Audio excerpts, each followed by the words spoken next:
Hola Juan Manuel, buenos días. Hola, Alessandra, ¿cómo estás? Muy buenos días. Muy Buenos buenos días, días. Juan. ¿Qué tal? Buenos días con todos. Van a disculpar ustedes, pero justo estábamos trasladándonos de un sitio para otro.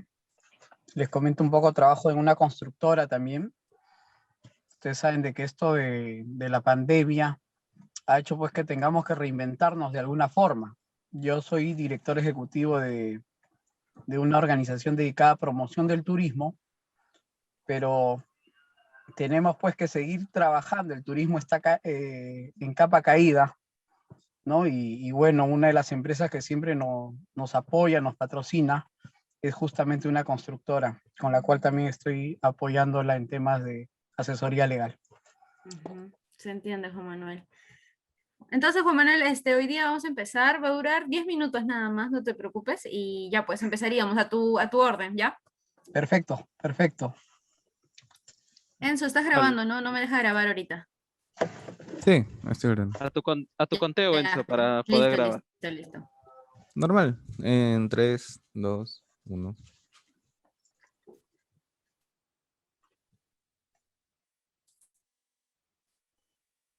Dale, Alexander. Ya. Sin duda, estas elecciones 2021 nos han puesto a dos candidatos que están dando mucho que hablar y para analizar sus posiciones políticas Nos acompaña Juan Manuel Cabrera Pereira. Él es analista y experto en temas políticos de la Universidad Inca Garcilaso de la Vega. Él es director ejecutivo de la Organización Latinoamericana de Turismo, OLATUR, CEO de la campaña Per Group. ¿Qué tal, Juan? Buen día. Muy buenos días. Nuevamente agradecerles pues la diferencia que tienen conmigo para poder hablar un poco de la coyuntura política, de lo que está viviendo en estas circunstancias el Perú, ¿no?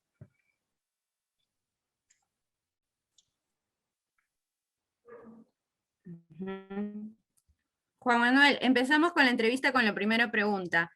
¿Por qué la propuesta de Pedro Castillo de cambiar la constitución actual genera más aceptación en los votantes? ¿Usted considera que este cambio es una buena estrategia?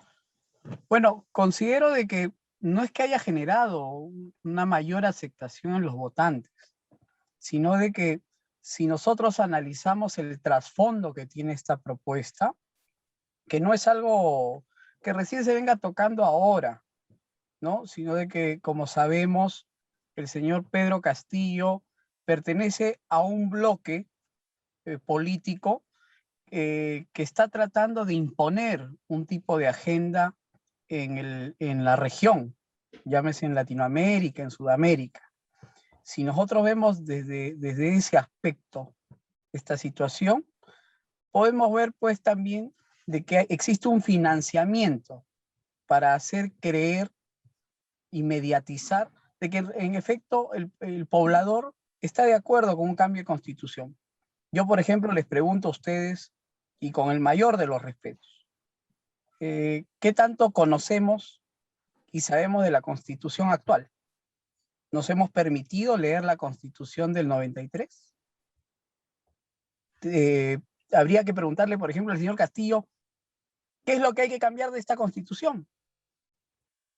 Y también decirle al señor Castillo que sea consciente de que al convocar a una asamblea constituyente, estaríamos hablando de que el Perú se detendría por un año, porque nos quedaríamos sin una carta magna que rija los destinos de la patria.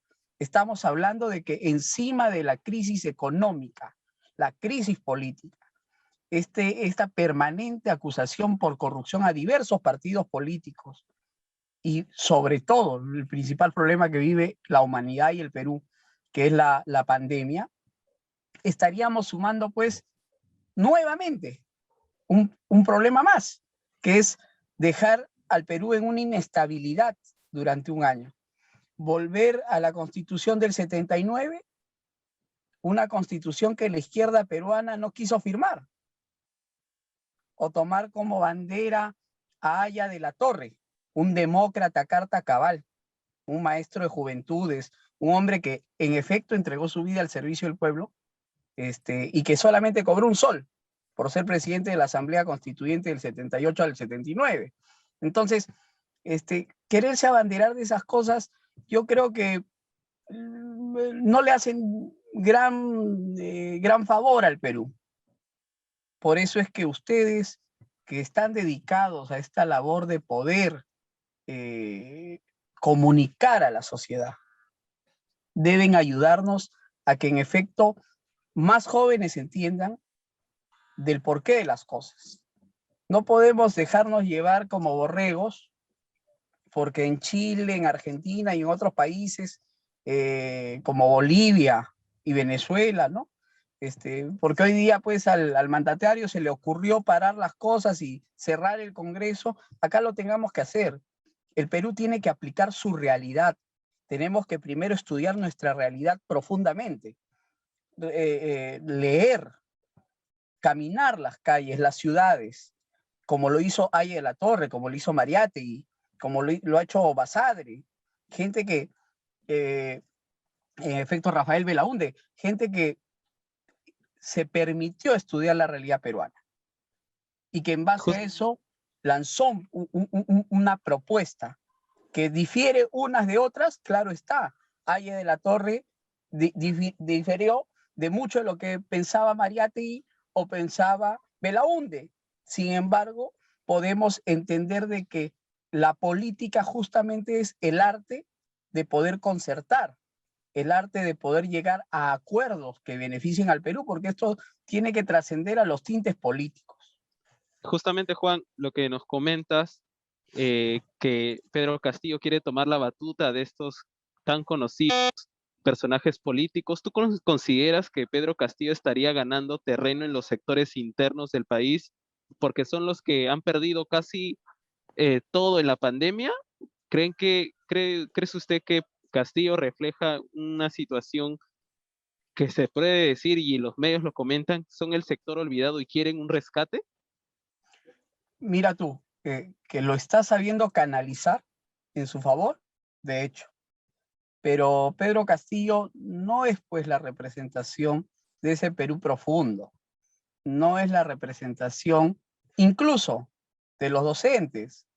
O sea, es un hombre que no ejerce la docencia hace muchos años, es un hombre que vive de una licencia sindical y que incluso estamos viendo de que hasta empresario constructor es, ¿no? El señor Castillo ayer, por correrse de este famoso debate al que quieren ir, se ha hecho el enfermo, ahora parece que tiene COVID, y sumado a eso, no se va pues como un buen comunista, no se va a un hospital del Estado, se va a una clínica particular que, como todos sabemos, el solo ingresar a la clínica, ¿cuántos miles de dólares te están cobrando?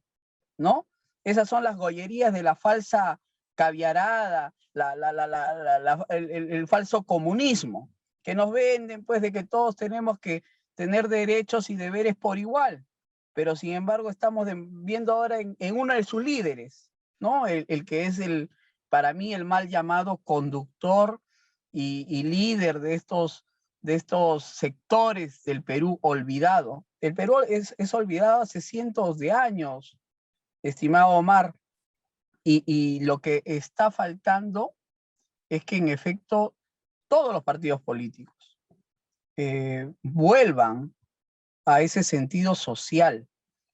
Hay un voto de rechazo, sí, a las políticas de Estado, al mal manejo que se ha estado llevando en todas las instituciones, en todas las instituciones. Unos lo han sabido canalizar mejor que otros, ¿no? Pero yo no podría decir de que Pedro Castillo es un líder. La sola palabra líder nos debe llamar a nosotros una profunda reflexión. Líderes, los que hemos tenido antes. La política hoy adolece de líderes. Es una pena haber visto el debate de la primera vuelta, en donde no hemos encontrado a uno que tenga la talla para poder, en efecto, ser un portavoz de la ciudadanía. Manuel, ¿consideras que sea beneficioso a Keiko Fujimori en los próximos debates que se organicen?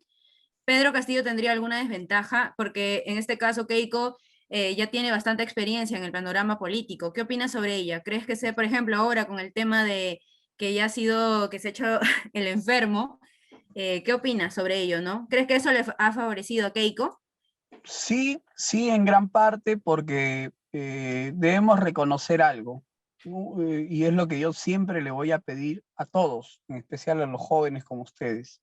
Nosotros no podemos llevar una política de odio, de antipatías. Uno puede discrepar. Yo discrepo y soy adversario del fujimorismo. Hoy, a puertas de que posiblemente sea Keiko o Castillo, cual fuese la decisión del pueblo, de ambos candidatos yo soy adversario y me mantengo en esa posición. Sin embargo, yo no llevo una política de odio. Yo no podría poner una de mis palabras y volverlas un odio abismal contra Keiko Fujimori o contra Pedro Castillo. A ellos tenemos que lucharlos con fundamento, con las ideas. No podemos lucharlos por llevarnos por las pasiones. Entonces, sí, Keiko es una persona que ya es experimentada en política, no solo en campaña, sino en política. Algo que debemos reconocer de Keiko es que ella se preocupó en organizar un partido político, que en el camino y en la ejecución del trabajo político, por ejemplo, en el legislativo, ¿lo hicieron mal? Sí, porque en gran parte son culpables de lo que está sucediendo hoy en el Perú. Eso lo tenemos que reconocer.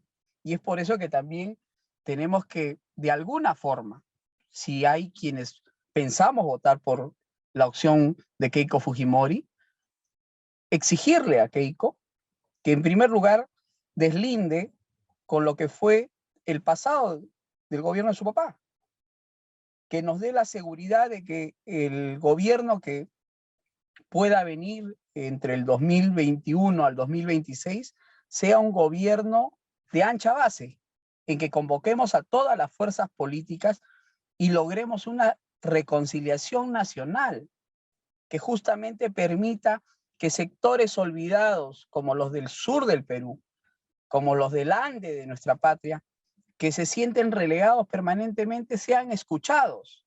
Yo, por ejemplo, saludo el que haya incorporado en su equipo de plan de gobierno al exministro Carranza, que ha sido ministro de Economía en el segundo gobierno de Alan García. Me parece importante que ella sume este tipo de incorporaciones a su equipo, que nos permita a nosotros creer de alguna forma de que esto no va a ser un gobierno fujimorista, porque el Perú no quiere el fujimorismo, pero el Perú sí puede estar de acuerdo con un gobierno de concertación. En tanto, por otro lado, tenemos a Pedro Castillo, que es una persona que fuera de hablar de estatizar, fuera de hablarnos de que va a cerrar el Tribunal Constitucional, la Defensoría del Pueblo, oiga, o sea, no va a haber un respeto a la independencia de los poderes del Estado. Nos habla de una constitución o una asamblea constituyente que va a detener al Perú un año completo. Pero, ¿qué otras propuestas nos da? Nosotros no queremos un presidente odiador. Nosotros no queremos llevar a un presidente para que use el cargo más alto, la más alta investidura del Estado, para que sirva pues de instrumento de ataque y de persecución de quienes no pensamos como él. Eso no nos conduciría a nada bueno. Justamente lo que comentas de las instituciones, en esta segunda vuelta sí se está tocando este tema. ¿Crees que uno de los candidatos, sí o sí uno va a llegar al poder? ¿Crees que deberían ejercer este tema de reforzar estas instituciones o mantenerlas tal cual? Porque obviamente desactivarlos es totalmente desestabilizar la democracia, ¿no? ¿Tú qué consideras? ¿Se deberían reforzar, dejarlos tal cual? ¿Cuál serían tus palabras? Indudablemente de que lo que ya está instituido, y lo que señala nuestra Carta Magna, se debe respetar. Lo que tenemos que hacer es fortalecer a estas instituciones del Estado, que desde el Parlamento Nacional existan, sí, propuestas legislativas que ayuden a generar algún tipo de reformas en bien de estas instituciones, yo estoy de acuerdo. Pero de ninguna manera los demócratas debemos permitir que exista una injerencia de alguno de los miembros, por ejemplo, del Ejecutivo, sobre alguno de los otros poderes del Estado. Eso no le hace bien al Perú. Busquemos los mecanismos para que en efecto aquellas instituciones que, por ejemplo, como el Congreso de la República, que tienen pues una baja aprobación, una muy baja aprobación, vean la forma de poder reconectar con la ciudadanía. Yo tengo muchos temores respecto a, por ejemplo, el Parlamento que se nos viene. Un Parlamento que tiene pues más de 30 integrantes del partido del señor Castillo.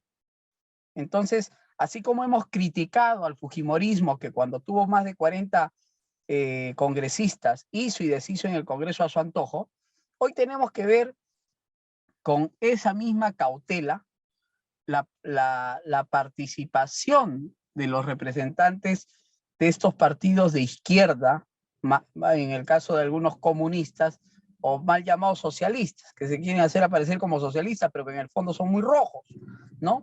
Entonces, sí genera preocupación. Pero lo que nos corresponde como ciudadanos es reclamar hoy, mediante el uso de las redes sociales, que los candidatos se comprometan a respetar la independencia de los poderes del Estado. Eso es necesario.